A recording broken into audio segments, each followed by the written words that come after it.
Zgjerimi i Bashkimit Evropian është në krye të agjendës së presidencës daneze, e cila nis zyrtarisht punën me një korrik.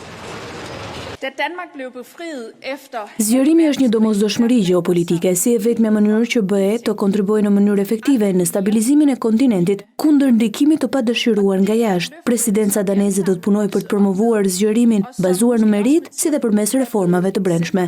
Ne synojmë përparimin në negociatat e zgjerimit me Ukrainën, Moldavinë dhe shtetet e Ballkanit Perëndimor. Zgjerimi është i lidhur ngushtë me përpjekjet për të mbështetur vlerat themelore të BE-s, demokracinë dhe sundimin e ligjit.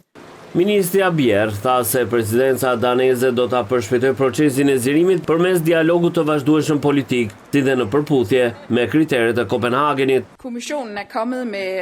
Për të siguruar një proces të suksesshëm zgjerimi, është e rëndësishme që Bashkimi Evropian të mbështesë përpjekjet e vendeve kandidate për të zbatuar reformat e nevojshme. Qëllimi i këtyre reformave është që të sigurojë që Bashkimi Evropian të jetë në gjendje të veprojë në mënyrë të pavarur dhe të vendosur në peizazhin e sotëm gjeopolitik. Këto përpjekje do të mbështeten në veçanti në rishikimet e ardhshme të politikave të Komisionit Evropian për reformat para zgjerimit, duke ofruar një bazë analitike të bazuar në fakte për hapat e mëtejshëm.